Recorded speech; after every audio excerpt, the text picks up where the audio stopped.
네, 반갑습니다. 네, 저는 성신여자대학교 통계학과의 박성호입니다. 오늘 전공 체험할 학과는 통계학 관련된 주제고요. 통계학에서 여러분들이 관련된 단어를 빅데이터라는 단어를 많이 들어보셨을 거라고 생각을 합니다. 그래서 빅데이터가 어떤 얘기인지를 조금 설명을 해드릴 거고요. 그리고 좀 더 자세하게는 이제 빅데이터 분석에서 차원 축소 기법을 어떻게 사용하는지 조금 더 세부적으로 들어가서 설명을 드리려고 합니다. 본 자료는 이제 서울대학교 통계학과의 임채영 그리고 정성구 교수님의 자료를 바탕으로 제작을 한 거고요.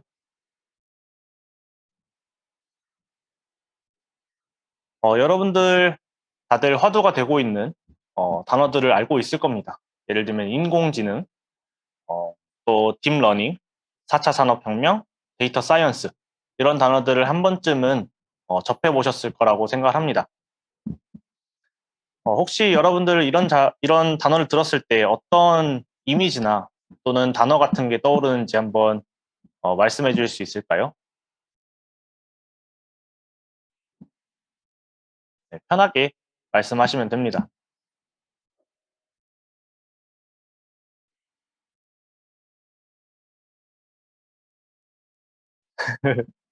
네네, 어려운 자리일 수 있죠. 여러분들이 줌 수업에 익숙한지는 모르겠는데, 네, 조금 부끄러우시면은 제가 생각을 해보도록 하겠습니다. 뭐 AI 같은 경우에는 인공지능이라는 단어의 영어잖아요. 보통 AI라고 하면은 이렇게 보시는 것처럼 로봇 같이 고도화된 기술을 많이 떠올리실 거예요. 사실은 이러한 네 가지 단어에 공통적으로 들어가는 핵심적인 아이디어가 데이터라는 것입니다. 자료에 기반한 것들이라는 건데요. 모두 다 데이터를 기반으로 한 분석에 사실은 중심을 두고 있습니다. 그러면 데이터를 다루는 학문에는 어떤 것이 있는지 간단하게 설명을 드리려고 해요. 우선 제가 속해 있는 통계학과, 통계학이라는 전공이 있고요. 또 컴퓨터 사이언스, 그리고 뭐 데이터 사이언스 이러한 전공들이 소개가 될 겁니다. 통계학에서는 기본적으로 자료를 수집할 때부터 연구를 하고 개입을 해요.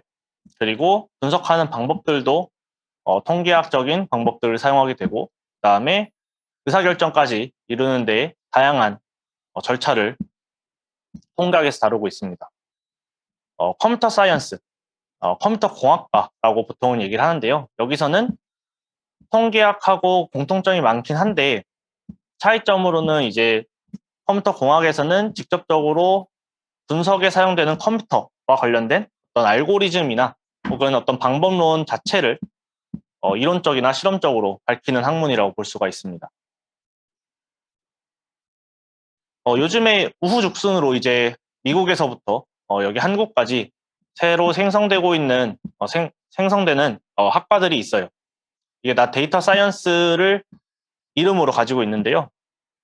이 학문은 조금 더 응용에 초점을 맞추고 있다고 생각합니다. 그래서 통계적 방법을 실제 자료에 응용한 다음에 이것들을 어떻게 시스템을 발전시키는데 이용할 수 있을 것인가를 고민하는 분야라고 생각합니다. 신생 학문이고요. 어, 데이터 사이언스 학문에서는 아까 통계학 그리고 뭐 컴퓨터 공학 또 수학 이런 것들에 대한 교집합이라고 얘기를 하는데 저는 그것도 중요하지만은 다른 걸로도 이제 학제 간의 연구 때문에 필요한 다른 그 데이터가 생성되는 분야에 대한 지식이 또 필요하다라고 생각을 합니다.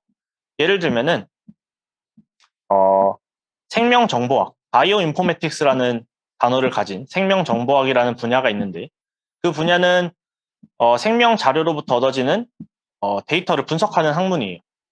근데 그거를 저희가 실제로 뭐 의학적이나 생물학에 대한 전공으로 살리기 위해서는 그 생물학에 대한 지식이 필요합니다. 의학에 대한 지식이 필요하기 때문에 그러한 현업에 대한 지식, 이것도 하나의 중요한 데이터 사이언스를 이루는 분야라고 알아두시면 좋을 것 같습니다.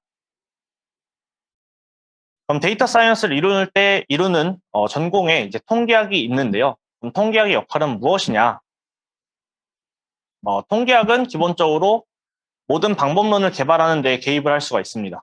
그래서 특히 새로운 자료가 들어왔을 때 이제는 데이터가 정말 많이 생성되고 있는 시대에 살고 있기 때문에 새로운 자료가 생성되고 있습니다. 그런 자료를 어떻게 분석할 것인가? 문제점이 발생했을 때 이것을 타개할 수 있는 새로운 방법이 무엇인가를 고민하는 데 통계학의 역할이 있다고 생각을 하고요. 그리고 수학도 사실 중요한 부분을 차지하고 있습니다. 수학은 통계학이 개발한 어떤 방법론의 이론적인 성질들, 뭐 이 방법이 얼마나 안정적인지 혹은 얼마나 좋은 성질을 가지고 있는지 이론적으로 뒷받침해 주는데 필요한 통계학의 기본적인 언어라고 생각을 합니다.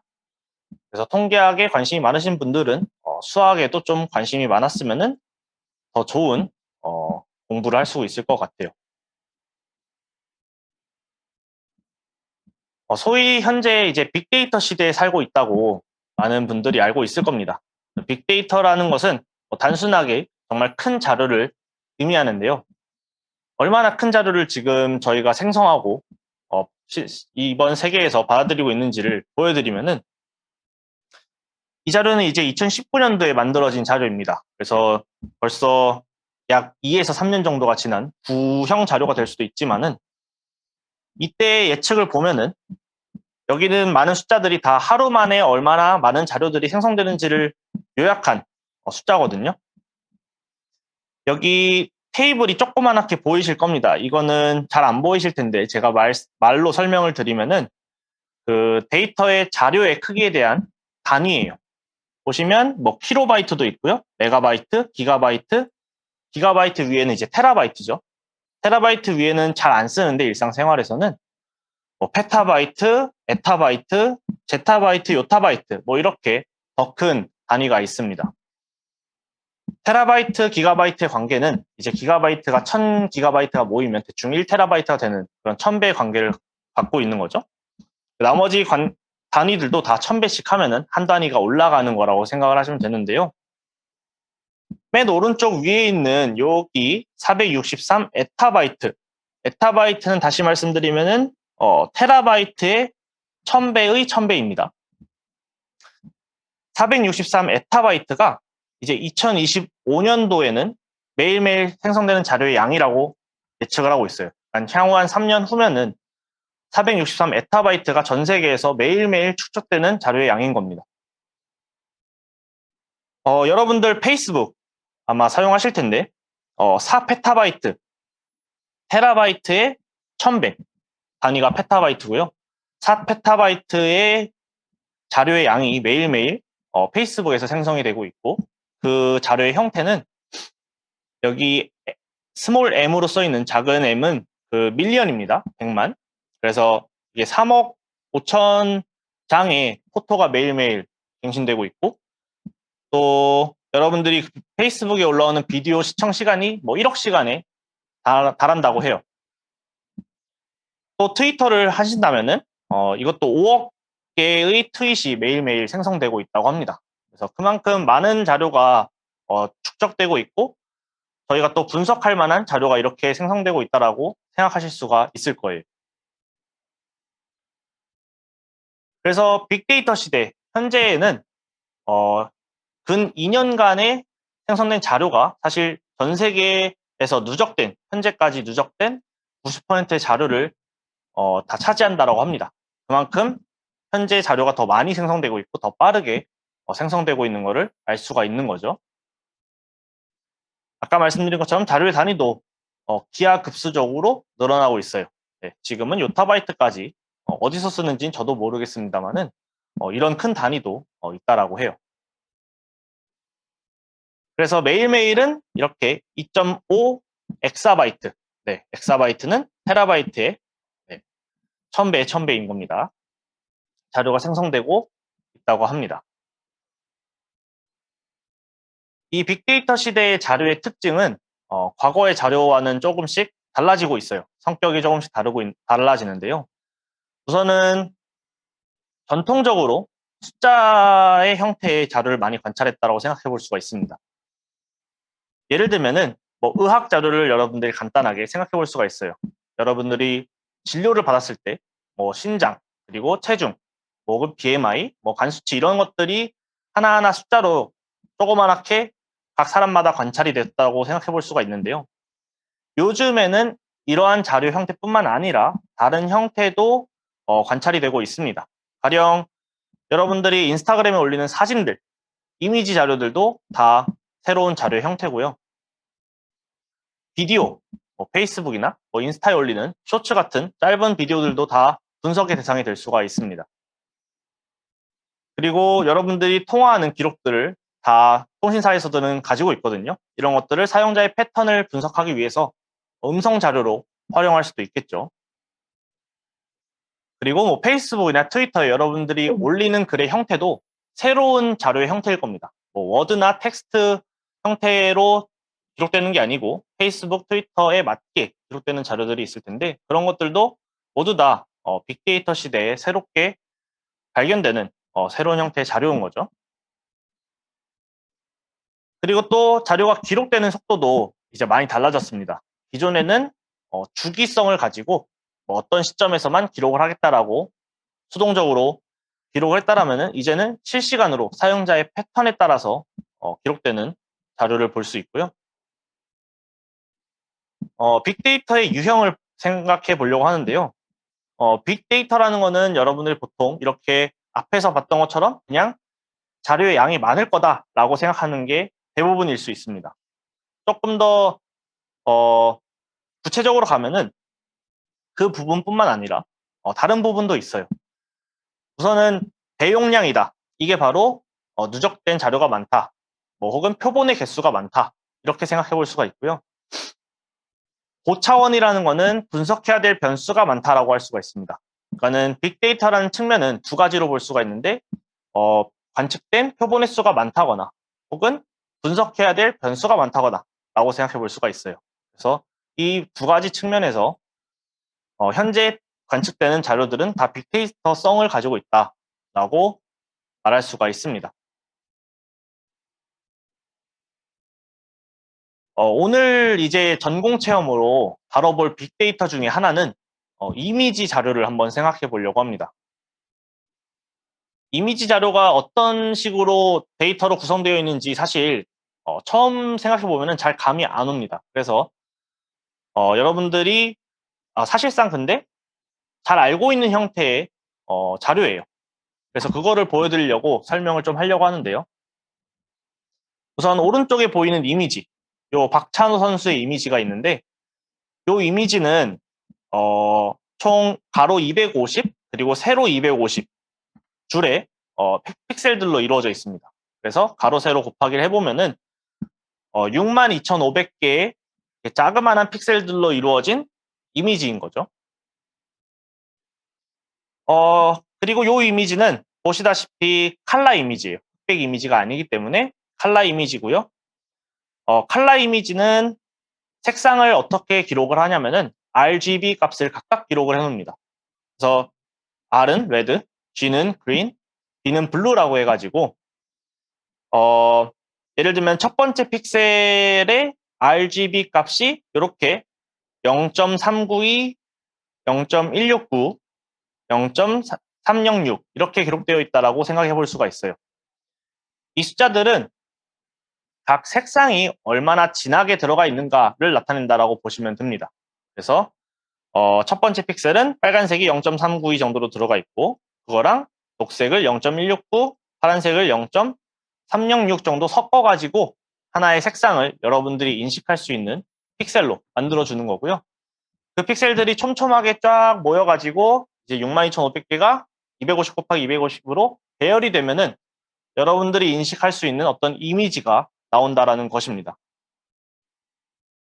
그래서 이 슬라이드에서 핵심은 이미지처럼 보이는 뭔가 추상적인 형태라고 생각해 볼 수 있는 자료가 사실은 250 곱하기 250 곱하기 3 개의 숫자 값으로 이루어진 자료다라는 것을 말씀드리고 싶은 거예요.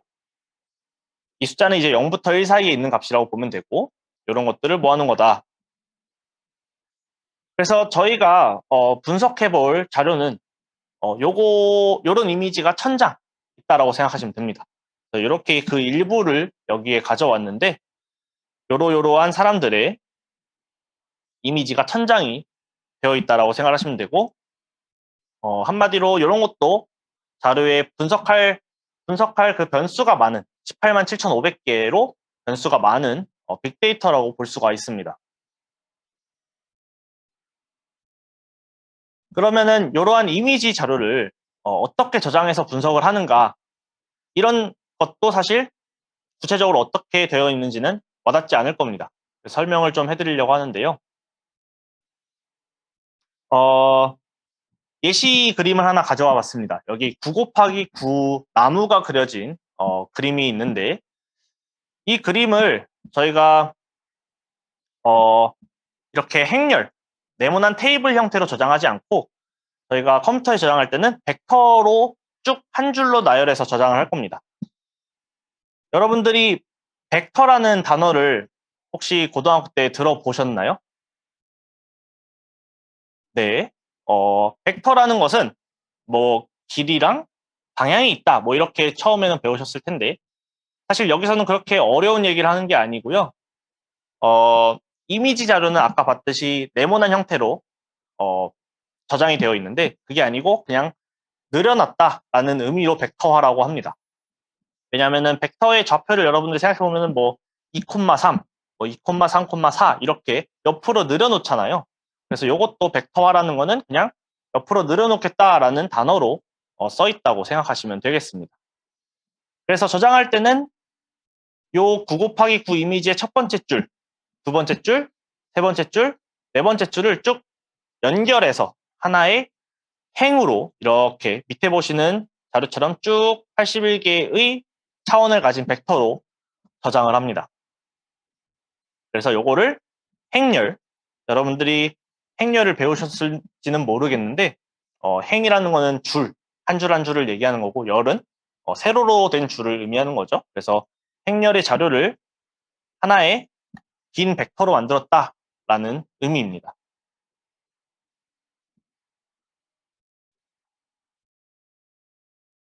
저희가 지금 현재 1000장의 자료가, 즉 1000장의 사진이 있다라고 했잖아요. 그리고 각 이미지를 하나의 벡터로, 하나의 길다란 줄의 형태로 늘여놓을 겁니다.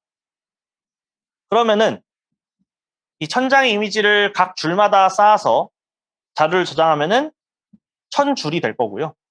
그리고 변수는 아까 각 픽셀마다 RGB 값이라고 했으니까는 18만 7,500개가 되겠죠? 그래서 1000 곱하기 18만 7,500 차원의 데이터 행렬을 저희가 이미지 자료로 저장해낼 수가 있습니다. 이 데이터 행렬이란 건 어려운 게 아니에요. 여러분들이 엑셀 파일을 생각하시면 됩니다. 엑셀 파일에 각 줄마다 1, 2, 3, 4, 5, 6, 7, 8, 90 나와 있죠? 그리고 변수는 A, B, C, D 이렇게 나와 있습니다. 그래서 1번부터 1000번까지 줄이 각각의 이미지에 대응된다라고 생각하시면 되고 그리고 A, B, C, D 요게 변수, 즉 픽셀의 RGB 값 중 하나가 0부터 1 사이 숫자가 쭉쭉쭉 들어가 있다고 보시면 됩니다. 그 엑셀 파일에 일부분만 제가 밑에다가 가져왔어요. 여기 파일을 보시면은 밑에 테이블을 보시면은 요 이름, 사진에 대응되는 인물의 이름이 각 행에 나와 있고요. 그리고 V1, V2, V3, V4가 엑셀의 A, B, C, D에 해당하는 변수명이라고 생각하시면 됩니다. 그래서 정확히 어떤 픽셀의 어떤 RGB인지는 모르지만은 아무튼 간에 그 위치에 있는 색상의 진하기가 0부터 1 사이의 숫자로 이렇게 들어가 있는 거를 알 수가 있어요. 그래서 이미지 자료를 저장한다 그리고 분석한다라고 할 때는 그 이미지 자체를 가져올 수도 있지만은 이렇게 엑셀표로 그냥 쫙 가져와서 분석을 할 수가 있습니다. 그러니까 사실 여러분들이 다 아는 형태의 저장 방법인 거죠.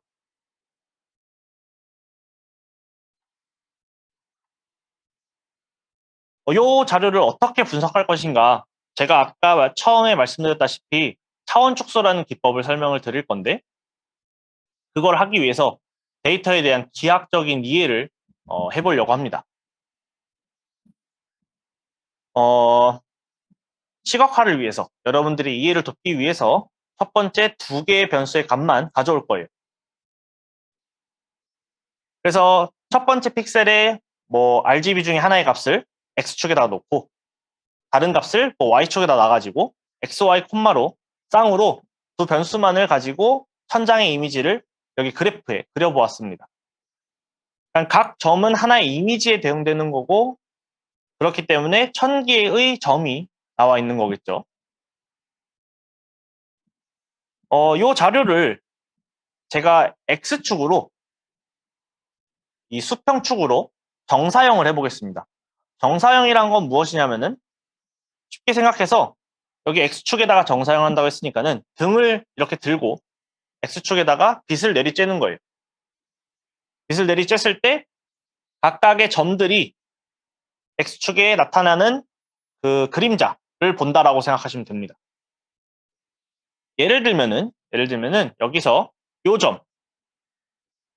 점을 제가 X축에다가 정사형한다라고 하면은 요 위치 위에다가 등을 들고 빛을 비춰서 이 점이 X축에 닿는 쪽을 읽어내는 거예요.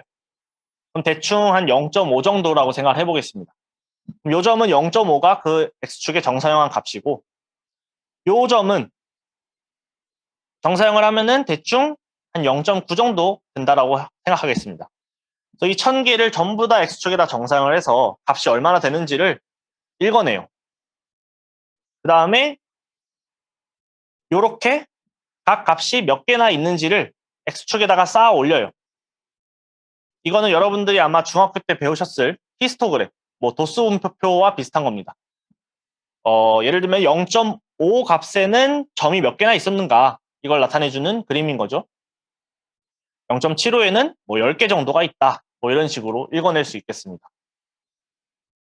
이게 바로 정사형한 자료의 분포를 보여주고 있는 거고요. 히스토그램으로 분포를 보여주고 있고, 이 분포를 보여주면서 읽어낼 수 있는 게 자료가 얼마나 퍼져 있는가를 살펴보도록 하겠습니다. 자료가 얼마나 퍼져 있는가라는 거는 산포도라는 개념으로 접근할 수 있고요. 산포도를 구하는 공식이 따로 있는데 그건 설명하지 않을 거고, 대충 구해봤더니 여기 나와 있는 숫자 0.07이더라 라는 것만 생각해 보도록 하겠습니다. 이 0.07이라는 숫자는 큰지 작은지 전혀 감이 안 오죠. 당연한 겁니다. 저도 이게 큰지 작은지는 전혀 모르겠는데 상대적인 숫자로 비교를 할 거기 때문에 다음에 보이는 다른 슬라이드와 비교하겠습니다. 자, 아까는 수평축, X축으로 저희가 정사형을 내렸어요. 이번에는 요 파란색 선, 요 자료의 중심을 지나면서 기울기가 2분의 1인 직선에다가 정사형을 해보겠습니다. 직선이 이렇게 있으면은 등을 여기다가 들고, 직선이 이렇게 있으면 등을 여기다 들고 이렇게 내리쬐는 거예요, 그림자를. 그러면은 파란색 점 같은 경우에는 여기 요 직선과 이렇게 만나서 그림자가 여기에 내려올 거고요. 여기 있는 요 초록색 점은 그림자를 봤을 때 파란색 직선에 여기 위치하겠죠. 그래서 그거를 계속 반복해서 중심으로부터 이 정사형된 그림자의 거리가 얼마나 되는지를 계속 봅니다. 이거를 보고 또 마찬가지로 히스토그램을 그려요. 여기 오른쪽에 아까 봤던 2분의 1 기울기를 가진 직선에 정사형된 점들의 분포가 나와 있습니다. 히스토그램을 찍은 거예요. 보면은 아까는 뭐 1 넘어가는 부분이 없었는데 여기는 이제 1보다 큰 값들을 갖는 점들도 나오고요. 육안으로 봐도 아까 봤던 히스토그램보다는 산포도가 더 크죠. 즉 평균으로부터, 중심으로부터 더 넓게 퍼져 있는 걸 알 수가 있습니다. 그래서 분산도 계산해 보면은 산포도를 계산해 보면 0.138, 0.07보다 더 크죠. 마지막으로 기울기가 1인 직선을 한번 생각해 볼게요. 아까는 기울기가 2분의 1이었는데 좀 더 가파른 기울기를 가진 직선에다가 정사형을 해보면은 여기 이제 초록색 형광색으로 나타내는 게 1000개 점의 정사형된 그림자입니다. 점이 많아서 그냥 직선처럼 보이지만은 사실 하나하나 점으로 이루어진 거고요. 얘가 중심으로부터 얼마 떨어져 있는지 또 거리를 계산해서 그 값들의 히스토그램을 오른쪽에 그렸을 때 분산이, 즉 삼포도가 0.15가 되는 걸 확인할 수 있습니다. 그래서 총 3가지의 직선을 저희가 생각을 해봤는데 X축과 2분의 1 기울기와 1 기울기를 생각해 봤는데 기울기가 1일 때 가장 정사형된 점들의 분산이 큰 거를 확인할 수가 있죠.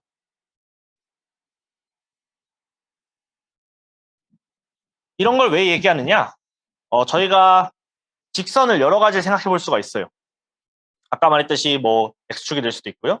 뭐 기울기가 마이너스 2분의 1일 수도 있고 정말 무수히 많은 직선을 생각해 볼 수가 있는데 그 중에서 삼포도가 가장 높은 걸 주는 직선을 찾아내는 게 목표입니다. 왜 이런 직선을 찾아야 하냐면은 아까 기울기가 1인 직선을 보면은 자료의 형태를 가장 잘 담고 있어요. X축만으로는 요 X, Y 두 개의 좌표로 이루어진 점들을 잘 설명할 수 없죠. Y의 정보를 잃어버리니까요. 근데 기울기가 1인 직선을 생각해 보시면은 이 점들은 사실 2차원, 좌표 평면에 이루어진 점이지만은 사실은 직선 하나만 있어도 여러분들이 직선이 1차원인 건 아실 겁니다. 직선 하나만 있어도 대부분의 자료의 형태 혹은 패턴을 잘 설명해낼 수 있죠. 이런 데에서부터 차원 축소라는 개념이 시작됩니다. 차원 축소는 이제 고차원의 자료를 저차원으로 잘 설명해내기 위해서 요약하는 방법이에요. 여기서는 고차원이 2차원이에요. 시각화를 위해서 2차원을 고차원을 생각을 하고 2차원이 있을 때 얘를 잘 설명해주는 1차원 직선을 찾아내고 싶었던 거죠.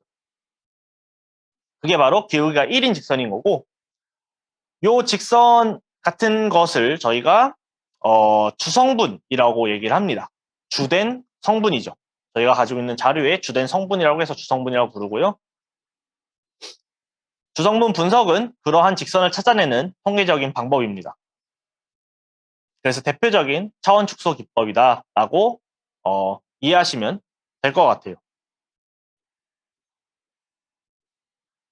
그러면은 이미지에서 차원 축소를 한다라는 게 어떻게 적용되는 건지 다시 이미지 자료로 돌아가서 생각을 해보려고 합니다. 우선 직선으로 저희가 차원 축소를 한다라는 거는 1차원이었죠? 그럼 더 간단하게 0차원으로 저희가 자료를 추격한다라고 생각을 해보면은 0차원은 점이죠, 점. 자, 아까 2개 차원만 가지고 있을 때 점으로 요약을 하고 싶으면은 X축의 평균, Y축의 평균을 내면 되겠습니다. 그러니까 1000개의 X좌표랑 1000개의 Y좌표의 평균을 내가지고 이 파란색 점으로 제가 요약을 할 수 있어요. 그러니까 1000장의 이미지를 다 이렇게 파란색 하나의 이미지로 바꿀 수가 있거든요. 그게 바로 여기 밑에 있는 그림입니다. 이미지에서 점이라는 게 무엇이냐라고 물어봤을 때 18만 7,500개의 픽셀들이 1000장에 대해서 다 평균 낸 값을 저희가 이미지화를 해보는 거에 바로 점으로 요약한다라는 겁니다.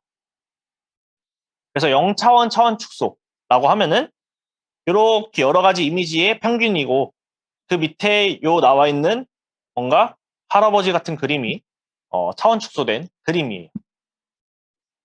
보면은 뭔가 흐릿흐릿하면서 배경도 블러 처리가 되어 있고 많은 사람들의 이미지가 이목구비가 뭔가 합쳐진 느낌이 들 수도 있습니다. 저희는 정확히 0차원으로 축소를 하고 싶은 건 아니고요. 왜냐하면 0차원은 너무 많은 정보를 잃어버렸어요. 그렇기 때문에 적절한 차원을 찾아내고 싶은 건데 그걸 하기 위해서 주성분을 쓸 겁니다. 주성분 분석. 이 내용은 사실 어렵습니다. 어려워서 간단하게만 말씀을 드릴 건데요. 저희가 여러 개의 변수, 그거를 이제 다별량 변수라고 좀 고급지게 얘기를 해요. 별량이 여러 개다라고 하는데 여기서 이미지면은 18만 7,500개의 변수가 있는 거예요. 그 변수를 잘 설명하는 직선들을 여러 개 찾아낸다라고 생각하시면 됩니다. 아까 직선이 그 정사형하는 방향이었잖아요. 그래서 직선을 이루는 게 뭐 선형결합이라는 어려운 단어가 있고요. 어쨌든 이미지들의 직선을 여러 가지 찾아낼 거고, 주성분이라는 거는 현재 있는 자료의 변동, 아까 가장 많이 산포도를 갖는 그러한 축들을 찾아내는 게 목표인 겁니다. 그래서 주성분 분석은 이런 질문을 하고 싶은 거예요. 실제로 이미지 데이터는 18만 7,500개의 차원인데 얘를 뭐 100차원의 자료로만 사용해서 100차원의 주성분만 사용해서 원래 자료를 잘 설명할 수 있을까? 이런 것에 대해서 답하고 싶은 겁니다. 자, 주성분 분석이 어떻게 이루어지는지 한 번 더 설명을 해보려고 해요. 우선 2차원 자료가 있다고 생각하겠습니다. 여기 15개의 점이 있거든요. 이 점들을 주성분 분석을 해서 차원 축소를 해보겠습니다. 자, 주어진 자료의 평균을 먼저 찾아요. 그러면은 여기 있는 빨간색 점이 평균 정도 되는 위치입니다. 요 평균을 중점으로 갖는 X축, Y축을 찾아주고요. 평행축을 찾아줍니다. 파란색 축이 되겠죠? 요 파란색 축을 기준으로 원래 있는 15개 자료를 평행 이동합니다. 그래서 새로 만들어진 요 파란색 축이 원점이 되도록 평행 이동을 해줄 거예요. 그래서 요 파란색 좌표계가 새롭게 생성되었고요. 얘를 기준으로 여기서의 원점을 지나는 직선 중에서 현재 15개 자료가 가지는 산포도를 가장 잘 설명하는 축을 먼저 찾습니다. 보시다시피 이렇게 y는 x 같은 조금 기울어진 직선이 현재 자료의 산포도를 가장 잘 설명하고 있어요. 그래서 얘를 찾았습니다. 그리고 이 축과 수직인 축도 하나 찾아요. 그게 바로 여기 있는 새로 생긴 수직한 초록색 축이고요. 요 두 개의 축만 남겨놓고 아까 파란색 축, 평행 이동해서 만들어진 새로운 좌표계는 없앱니다. 그리고 이 초록색 축을 회전을 시켜요. 그래서 다시 X축, Y축이 되도록 회전 변환, 회전을 시킵니다. 그럼 여기 있는 요 회색 표시가 다 이제 잔상이에요. 회전 이동하기 전에의 남아있는 잔상인데, 예를 들면은 뭐 요 축에 붙어있던 요 점은 이렇게 시계 방향으로 돌아가서 요 점이 됐을 거고요. 요 점은 이렇게 돌아가서 여기 있을 거고, 요 점은 이렇게 돌아가서 여기 있을 겁니다.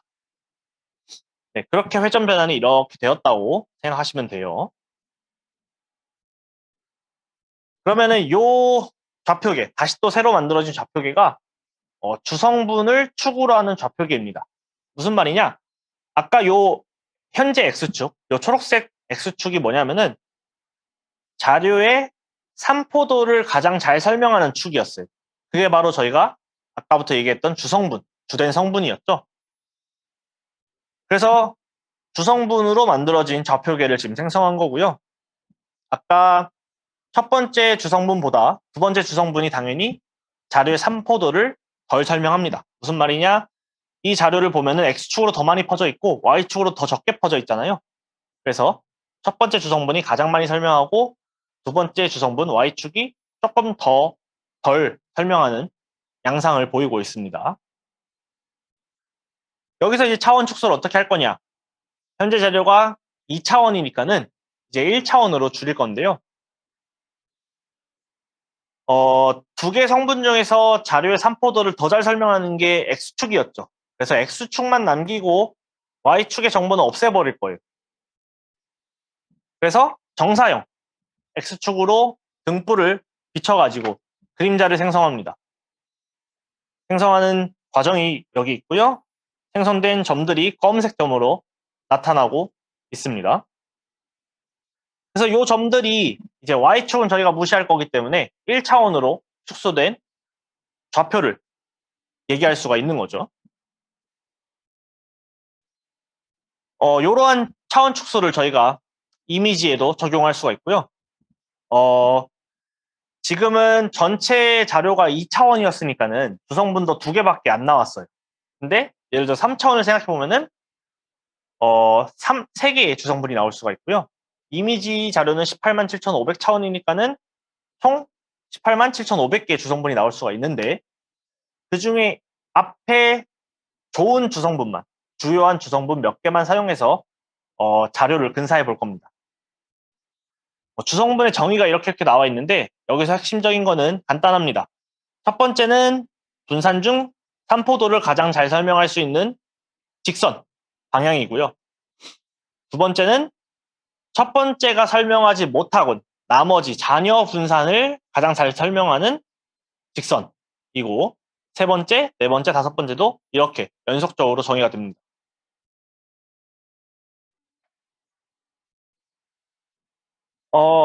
방금 이제 정의한 주성분들, 저희가 기하적으로 설명을 드렸어요. 뭔가 산포를 나타내는 가장 그 직선을 찾아주고, 그거의 수직인 걸 찾아주고, 이런 식으로 해서 기하적으로 제가 설명을 드렸는데, 얘를 정말 아까 나왔던 그 엑셀표 1000 곱하기 18만 7,500개의 자료를 가지고 어떻게 분석할 것인가 라는 거는 또 다른 얘기처럼 들릴 수가 있죠. 두 개가 어디서 도대체 연결점이 있는지는 감이 안 오실 겁니다. 물론 여러분들이 바로 이해할 수는 없지만은 이 기하 최적화 문제, 기하학적으로 최적화되는 문제를 어떻게 풀어내느냐, 해답은 행렬 대수학이라는 행렬 수학을 배우면 됩니다. 특히 거기서 특이값 분해라는 특수한 내용이 있고요. 아주 어려운 내용은 아닌데도 불구하고 주성분 분석에 해답을 제공해 줄 수가 있습니다. 그래서 이러한 이유 때문에 통계적인 언어인 수학을 저희가 배워야 할 필요가 있습니다. 그래서 주성분을 저희가 주성 분석을 한 다음에 2가지 정도를 설명해 드리려고 해요. 2가지 정도의 결과물을 제가 보여드릴 수가 있습니다. 첫 번째는 아까 주성분이라는 것이 되게 추상적인 개념처럼 정의를 했었는데, 그 방향이 이미지에서 갖는 의미가 무엇인가를 한번 같이 설명해 보려고 해요. 가령 2차원 자료라고 했으면은 아까 주성분은 여기 빨간색 점들을 이은 요 점들이 직선이 될 거고요. 요 직선의 방향으로 제가 평균 이미지를 한 칸씩 옮겨내면은 어떤 이미지가 생성될지를 확인해 볼 수가 있습니다. 즉, 이 1000개의 자료의 평균은 요 파란색 점이었죠. 그리고 아까 파란색 점은 천장의 평균 이미지였어요. 그래서 평균 이미지를 그림으로 그려보면은 여기 밑에 있는 가운데에 있는 요 할아버지 같은 모양의 그림이 나옵니다. 그 다음에 직선이 이제 주성분 방향인데요. 그 파란색 점을 주성분 방향으로 한 칸씩 옮겨보는 거예요. 그러면 각각에 대응되는 이미지가 있을 겁니다. 가령 파란색 점으로부터 한 칸 올라간 요 빨간색 점에 대응되는 이미지는 여기 있는 요 이미지고요. 2칸 옮긴 다음에는 요 이미지, 3칸 올라가면은 요 이미지가 돼요. 반대로 주성분 방향의 반대로 한 칸씩 옮겨보면은 이렇게 뒤로 한 칸씩 움직이는 변화가 생기는 그림들을 확인할 수가 있을 겁니다. 아까 말씀드렸지만은 주성분은 여러 개가 있죠. 현재 이미지에서도 주성분은 여러 개가 있는데, 제가 변동을 가장 잘 설명하는 3가지에 대해서 이러한 이미지 변화를 한번 살펴보았습니다. 첫 번째 줄이 첫 번째 주성분에 대한 이동이고요. 두 번째, 세 번째는 두 번째, 세 번째 주성분에 대한 이미지 변화입니다. 첫 번째 이미지를 보면은 주성분 방향으로 오른쪽으로 이렇게 움직이면은 뭔가 시선이 중심에 있다가 한쪽으로 바뀌는 걸 볼 수가 있고요. 또 배경이나 전체적인 명암이 밝아지는 것을 확인할 수가 있습니다. 반대로 움직이면은 명암이 짙어지고, 그리고 또 다른 시선으로, 반대 방향 시선으로 쳐다보고 있는 인물 사진을 볼 수가 있고요. 세 번째 주성분이 움직이는 걸 보면은, 세 번째 줄을 보면은, 왼쪽으로 갈수록 뭔가 안경을 쓴 이미지가 점점 짙어져요. 그리고, 어, 입도 뭔가 좀 더 웃고 있다던가 혹은 입을 벌리고 있는 이미지가 보이고요. 반면에 오른쪽으로 최대로 많이 가면은, 세 번째 주성분을 많이 보내면은, 기분이 좀 언짢아 보이는 그런 이미지가 보이고, 그리고 조금 더 환한 모습, 입도 다물고 있는 모습이 보입니다. 그래서 각각의 주성분이 이렇게 시각화를 했을 때 이미지에서, 인물 이미지에서 어떻게 의미를 갖는가를 한번 생각해 볼 수가 있고요. 두 번째로 저희가 할 수 있는 거는 이미지를 근사해 볼 수가 있습니다. 무슨 말이냐면은 저희가 원래 자료가 이렇게 있어요. 맨 밑에 있는 게 원래 자료거든요. 원 자료를 첫 번째 주성분 혹은 다섯 번째까지의 주성분만 사용해서 근사를 해보면은 첫 번째 줄처럼 나와요. 세 번째 줄을 다시 보면은 이 세 번째 줄은 각각 다른 이미지에 대한 혹은 다른 인물에 대한 사진이거든요. 그래서 다른 인물임에도 불구하고 첫 번째 줄에서 다섯 개의 주성분만 사용해서 이미지를 근사를 하면은 원래 자료가 가지고 있는 정보 혹은 산포도를 잘 가져오지 못하는 거예요. 왜? 다 비슷한 사람의 이미지로 보이니까요. 아까 평균 이미지에 있던 그 할아버지가 계속 반복되는 느낌이 들죠. 반면에 주성분을 200개 정도 사용하게 되면은 두 번째 줄을 보시면 되는데요. 밑에 세 번째 있는 원본과 거의 다르지 않다라는 것을 여러분들이 확인할 수가 있습니다. 즉, 육안으로도 200개의 정보만 있다면은 200차원의 차원 축소만 하더라도 개개별 특징이 잘 구분될 수 있다는 것을 확인할 수가 있습니다. 그 다음에 저희가 더 줄여서 아까는 200차원으로 이미지를 보여드렸는데 이번엔 주성분만 X축, Y축에 나타낼 거예요. 그래서 첫 번째 주성분을 X축에 놓고 두 번째 주성분을 Y축에 놓으면은 각각의 이미지가 어디에 위치해 있는지를 제가 하나씩 찍어본 거거든요. 그런데 여기서는 천장의 이미지 중에 스캇이라는 사람이 여러 명 있습니다. 여러 장이 있습니다. 동일한 사람의 이미지가 여러 장이 있고요. 또 세레나라는 사람의 이미지가 여러 장이 있어요. 그래서 각 이미지를 2차원의 주성분으로 요약해서 여기에 찍어 놓으면은 두 사람의 분포를 좀 비교할 수가 있습니다. 가령 스캇과 세레나라는 사람을 구분하기 위해서는 첫 번째 주성분만 있으면 충분해요. 첫 번째 주성분 값이 좀 크다라고 하면은 이 사람은 이 이미지는 세레나의 이미지에 가깝겠구나라는 거를 제가 생각할 수 있고요. 또 작으면은 스캇이라는 사람의 이미지에 가깝겠구나라고 생각할 수가 있습니다.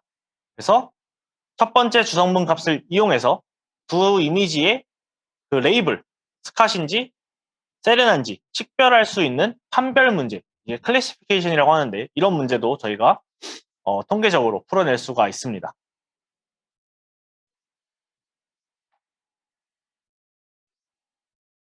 주성분 분석에 대해 설명을 드렸는데 사실 완벽하진 않습니다. 예를 들면은 주성분을 몇 개까지 쓸 것인가. 제가 아까 이미지를 보여드렸을 때는 200개 정도면 충분하다고 했는데 조금 더 어렵게 뭐 195개가 될 수도 있고요. 190개가 될 수도 있잖아요. 근데 그것들은 어떻게 조율을 해가지고 분사를 할 것인가를 생각해 볼 수가 있고요. 즉 최적의 주성분 개수가 무엇이냐 이런 문제는 아직도 영구적으로도 풀리지 않은 문제입니다. 실제 데이터 분석을 할 때 이런 부분도 같이 고려를 해줘야 되고요. 또 데이터가 훨씬 클 때, 예를 들면은 지금은 1000장의 이미지만 다뤘지만은 뭐 1억 장, 2억 장 이렇게 많은 자료가 있을 때는 정말로 계산을 어떻게 할 것인가 그러한 계산적인 측면, 현실적인 문제도 있습니다. 이론적으로는 가능하지만 현실적으로는 조금 다른 방법을 써야 할 때 이런 것들도 저희가 통계학에서 같이 생각해 볼 수 있는 문제라고 봅니다. 그래서 통계학과 전공에서는 이렇게 데이터를 어떻게 분석할 수 있는지에 대한 자세한 내용을 배우고 이론적인 부분을 다루고 있습니다. 네, 제가 오늘 준비한 자료는 여기까지고요. 혹시 학생분들 중에서 청중들에서 질문이 있으시면은 편하게 해주시면은 제가 최대한 답변해 드리도록 하겠습니다. 네, 없으시면은 저는 이만 물러가도록 하겠습니다. 들어주셔서 감사합니다.